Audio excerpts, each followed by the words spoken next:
उस दिन बहुत तेज तूफानी बारिश हो रही थी और मैं इस तूफानी बारिश में अपनी कॉफ़ी एंजॉय कर रही थी।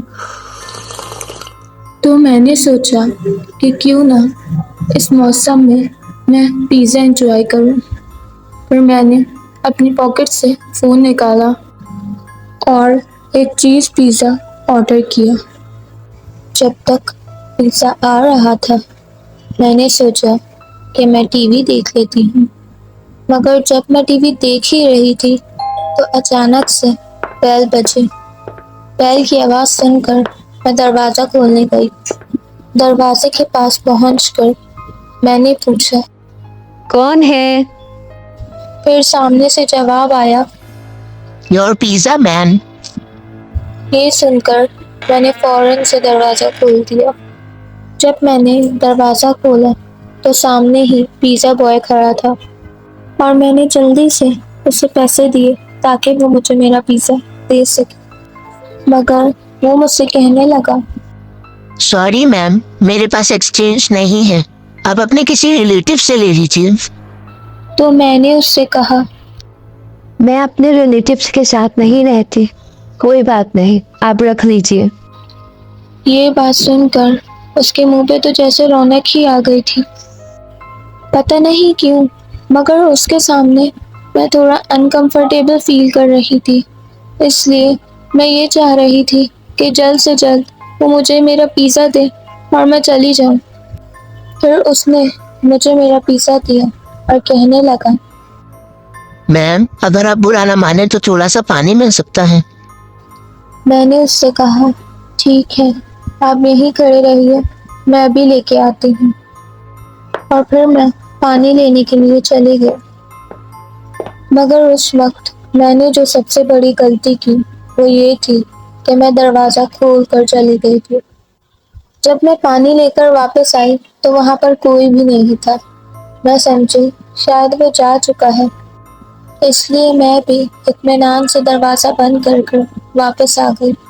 मगर जब मैं वापस आई तो मैं हक्का बक्का रह गई। वो डिलीवरी बॉय वहीं पर बैठा हुआ था।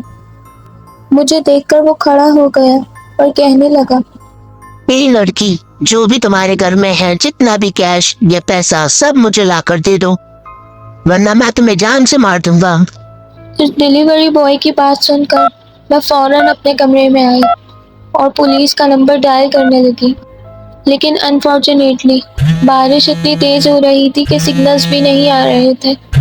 मुझे कुछ समझ नहीं आ रहा था कि मैं क्या करूं। फिर मैं बेड के नीचे छुप गई और जैसे ही मैं बेड के नीचे छुपी उसी वक्त लाइट चली गई। ये मेरी खुशकिस्मती ही थी शायद कि वहाँ पे लाइट चली गई और अंधेरे में कुछ भी नजर नहीं आ रहा था। लाइट जाते ही वो शख्स अंदर आया और कहने लगा, ये लड़की, तुम जहाँ पे भी छुपी हो मैं तुम्हें ढूंढ लूंगा और मैं तुम्हें जान से मार दूंगा। उसकी बातें सुनकर मैं बहुत डर चुकी थी। मेरे हाथ पांव ठंडे हो चुके थे। मुझे कुछ समझ नहीं आ रहा था कि मैं क्या करूं। फिर थोड़ी देर बाद वो शख्स वहां से जाने लगा।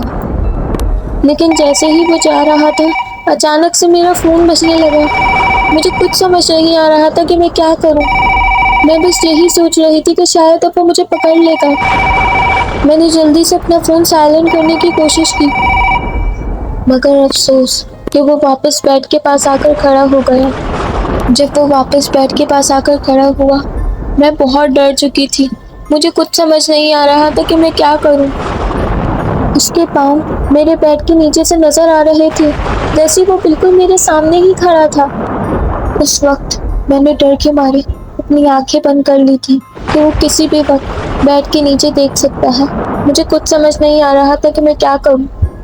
फिर अचानक से मुझे किसी के कदमों की आवाज़ आई। उस वक्त कोई पुलिस ऑफिसर अंदर आया और उसने उस शख्स को पकड़ लिया। वो शख्स पुलिस ऑफिसर को देखकर बहुत डर गया था और वो पुलिस ऑफिसर उस शख्स को अपने साथ ले गए। थोड़ी देर बाद जब लाइट आई तो मैं बेड के नीचे से निकली और पुलिस को सब कुछ बताया। पुलिस ने मुझे बताया कि वो मेरा फ़ोन ट्रैक कर यहाँ तक पहुँचे हैं। और फिर पुलिस उस शख्स को अपने साथ ले गई और उस शख्स को ले जाकर जेल में डाल दिया। थोड़े दिनों बाद पुलिस ने उसकी पूरी गैंग को भी पकड़ लिया। दरअसल उसकी तो पूरी एक गैंग थी जो कि चोरियां करती थी। उस दिन के बाद से मैं बहुत डर गई थी, इसलिए मैंने अपनी एक फ्रेंड को अपने साथ रहने के लिए बुला लिया था। उस दिन मेरी गलती ये थी कि मैंने उस पिज़्ज़ा बॉय के लिए दरवाज़ा क्यों खुला छोड़ा। इस कहानी से हमें ये सबक मिलता है कि हमें कभी भी किसी पे इतना भरोसा नहीं करना चाहिए कि वो हमारे भरोसे का फ़ायदा उठाए।